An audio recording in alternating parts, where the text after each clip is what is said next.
Hello guys welcome to my YouTube channel Pradeep blogs. So guys आज आज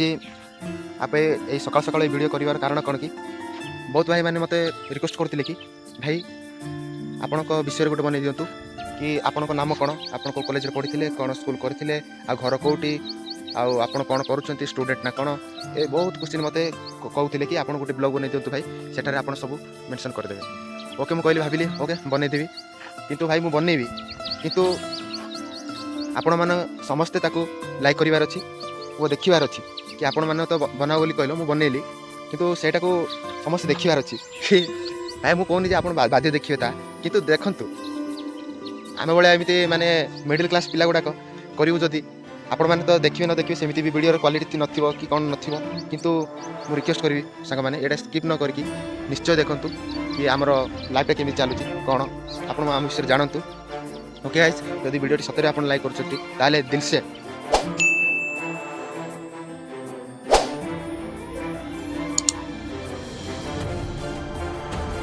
so guys कह गले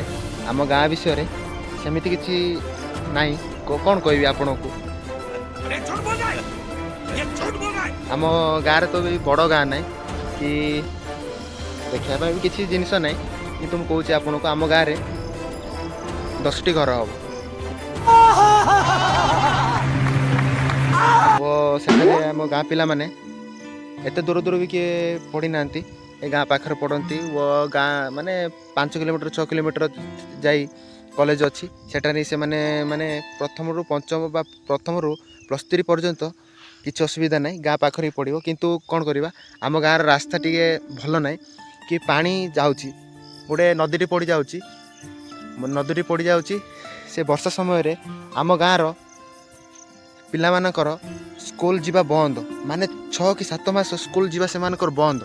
तेणु सरकार को बहुत रिक्वेस्ट कलु कि सेठारे गोटे पुल बनातु कि किसी व्यवस्था करंतु जाफल आम गाँ पिला माने जीवे किंतु सरकार तो शुणुना 10टा घर को किए दबा 10टा घर माने कौन एपटे नदी एपटे आम घर अच्छी वो सेठारे प्राय 2-3-4 गाँटा आम मिशिंट सेठा भी किसी बड़ बड़ गाँ ना 10-5 एमती अच्छे घर किंतु सेटा सरकार भी चाहूना कि देवाई किंतु आम जाचु फ्रेंड आम के कष्ट होमें जिते पढ़ुलु 5म श्रेणी आम माने वर्ष को 5 मास कि 4 मास छुट्टी कारण वर्षा केमी जीव सेटा गोटे ही रास्ता आम माने आम गाँव रु 2 किलोमीटर स्कूल किंतु वर्षा हेले सेटा बंद आ कौन करूँ फ्रेंड कहतु प्रथम 5म एत भल पाठ पढ़ा मोर है कारण कारण गाँव भी तो सेमती किसी ट्यूशन नाला आमको पढ़ाई भी केमी एत भल ना सार कहते किंतु से समय तो आमर मुंडे पशिला। सो गाइस मु तो कही मो स्कूल मु भुवनेश्वर शिशु मंदिर सरई तेणु आपण मान मन भल भावुवे कि एत दूर केमी आम से पढ़लु कौन कलु किंतु आम भगवान को दयारु कि आमको जिते मैंने के जन आसिले वो कहले मान को नहीं आम पढ़ेबू आपण मैंने से रही पढ़े कौन करेंगे तेणु आम पाखे तो सेमती संभव ना कि आम एत दूर पढ़ी Paru. A few moments later समय आम टे निजको भाविलु कि आम को लेवल अच्छु केते पढ़िया पड़ो से समय आम टे भाविकी से पढ़ापढ़ी कलु तापर केमी कौन हो 10वीं पास करदेलु जान 10वीं पास करदेलु तापर प्लस। सो गाइस आपण मैंने तो जानी कि गाँव रे रही एमती साइंस भल भल कोर्स करवा संभवपर नुह किंतु कौन करवा घरर बापा कहते कि तू पाठ पढ़े। सो गाइस मु आगु ही भावुली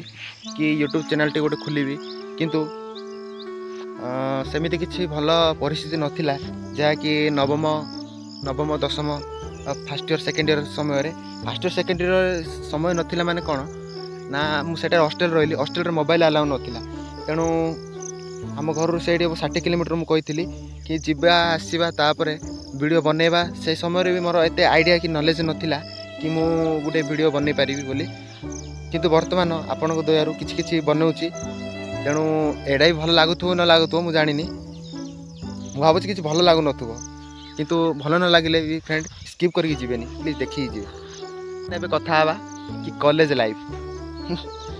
କଲେଜ ଲାଇଫ୍ ତ କଥା କହିଲେ ଆପଣମାନେ ତ ସମସ୍ତେ ଭାବୁଥିବେ କି ଏନ୍ଜୟ ଲାଇଫ୍ ସେଇଠି ଖାଲି କଲେଜ ଜଏନ୍ ହୋଇଯାଇ ଖାଲି ଯାଇକି ଆସିକି ଖାଲି ଘରେ ଖାଇବା ପିଇବା ରହିବା ସେମିତି ନାହିଁ ଫ୍ରେଣ୍ଡ। ଯଦି ଆପଣ ସତରେ ମାନେ ଗୋଟେ 10th ପର୍ଯ୍ୟନ୍ତ କି ଭଲ ପାଠ ପଢ଼ିକି ଆସିଛନ୍ତି କି କ'ଣ କରିକି ଆସିଛନ୍ତି ମାନେ ଆପଣଙ୍କ ଫାର୍ଷ୍ଟ ଇୟର୍ ସେକେଣ୍ଡ ଇୟର୍ ସେତିକି ଗୁରୁତ୍ୱପୂର୍ଣ୍ଣ କି +3 ମାତ୍ର ସେମିତି କିଛି କଥା ନାହିଁ କିନ୍ତୁ ଫାର୍ଷ୍ଟ ଇୟର୍ ସେକେଣ୍ଡ ଇୟର୍ ବହୁତ ଗୁରୁତ୍ୱପୂର୍ଣ୍ଣ। ଆପଣ ଯଦି ସତରେ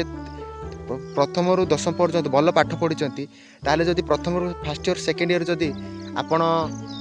ଭଲ ପଢ଼ିନାହାନ୍ତି ତାହେଲେ କିଛି ଲାଭ ନାହିଁ ଫ୍ରେଣ୍ଡ। ଯଦି ଆପଣ ପ୍ରଥମରୁ 10ମ ଯଦି ଭଲ ପଢ଼ିନାହାନ୍ତି ଯଦି ଆପଣ ଫାର୍ଷ୍ଟ ଇୟର୍ ସେକେଣ୍ଡ ଇୟର୍ ଯଦି ଭଲ ପଢ଼ିଛନ୍ତି ତାହେଲେ କିଛି ହେଇପାରିବ ବୋଲି କହୁଛି। ମାନେ ପଢ଼ିବାଟା ତ ମ୍ୟାଟର୍ କରେନି କି ଆପଣ ନଲେଜ୍ ଖାଲି ମାନେ ଆମେ କ'ଣ ଜବ୍ ପାଇଁ କେବଳ ପଢ଼ିବାନି କି ନଲେଜ୍ ପାଇଁ। ଫାର୍ଷ୍ଟ ଇୟର୍ ସେକେଣ୍ଡ ଇୟର୍ ବହୁତ କୋର୍ସ ଅଛି ସିଲାବସ୍, ତେଣୁ ତାହାକୁ ଭଲସେ କଭର୍ କରିବା ସମ୍ଭବପର ହେଉନି ବର୍ଷେ ଭିତରେ, କିନ୍ତୁ ତାହାକୁ ଭଲରେ ପ୍ରିପାରେସନ୍ କରି ଦେବା।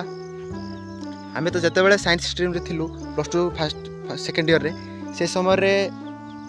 ଆମର ସାର୍ ଯାହାକି ଫିଜିକ୍ସ କେମିଷ୍ଟ୍ରି ଓ ଜିଓଲୋଜି ପଢ଼ାଉଥିଲେ ସେ ସାର୍ ଆମ ପାଇଁ ବହୁତ କଷ୍ଟ କରିଥିଲେ। ମାନେ ତ ଆମେ ତ ଓଡ଼ିଆ ଲାଙ୍ଗୁଏଜ୍ ଓ ଆମର CHSE ବୋର୍ଡ଼ ଆପଣ ଟିକେ ଏଇ କଥାରେ ହିଁ ଭାବୁଥିବେ ଜାଣି ଦେଉଥିବେ କି ଆମେ କେମିତି କ'ଣ ପଢ଼ୁଥିଲୁ କି ଆମ ପାଇଁ ସାଇନ୍ସ କେମିତି ଥିଲା। ବହୁତ କଷ୍ଟ ଥିଲା ଫ୍ରେଣ୍ଡ, ସତରେ କଷ୍ଟ ଥିଲା,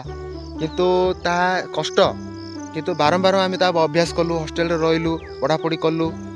ସାର୍ ଆମକୁ ବି ସକାଳୁ ସନ୍ଧ୍ୟା ଗାଳି କରୁଥିଲେ, ତେଣୁ ସେ ଦୟାରୁ ମୁଁ ବର୍ତ୍ତମାନ କିଛି କିଛି ଜାଣିଲି, ତାହେଲେ ପାସ୍ ବି ହେଇଗଲି। ପାସ୍ ହେଲା ପରେ ମୁଁ ନିଜକୁ ଭାବିଲି ଭାଇ ଗୋଟେ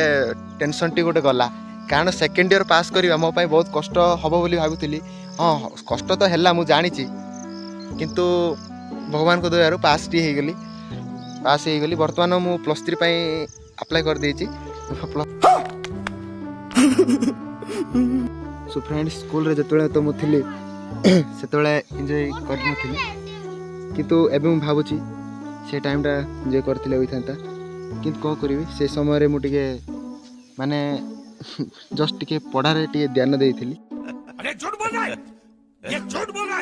ତେଣୁ ମୁଁ ସ୍କୁଲ ଲାଇଫ୍ରେ ଏତେ ଭଲ ଏନ୍ଜୟ କରିନଥିଲି। କିନ୍ତୁ ଭାବୁଛି ଆଗକୁ ମୁଁ +3ରେ କରିବି ବୋଲି ଭାବୁଛି, କିନ୍ତୁ କ'ଣ କରିବି ନା କ'ଣ କେଜାଣି ମୁଁ ଜାଣିନି, କିନ୍ତୁ ଚେଷ୍ଟା କରିବି ଯଦି କରିବା ପାଇଁ। କି ମାନେ ଆମ ଏରିଆରେ ଏମିତି କିଛି କମ୍ପାନୀ ନାହିଁ କି ଦୋକାନ ନାହିଁ କି ରହିପାରିକି ସେଇଟାରେ କାମ କରିବୁ, ତାହେଲେ ଆମେ ବାହାରକୁ ଯାଇପାରିବୁନି। କାରଣ ପଢ଼ାପଢ଼ି କଲା ପରେ ଯଦି ଆମେ ମାନେ ଆମ ମାଇଣ୍ଡ ବି ଚେଞ୍ଜ ହୋଇଯିବ ଆଉ ପଢ଼ିବାକୁ ଇଚ୍ଛା ହେବନି। ତେଣୁ ଆମେ ନିଜକୁ କଣ୍ଟ୍ରୋଲ୍ କରି ଆମେ ପଢ଼ିବାକୁ ଚେଷ୍ଟା କରିଛୁ, କ'ଣ ହେବ କ'ଣ ନାହିଁ ଭଗବାନଙ୍କ ଦୟା।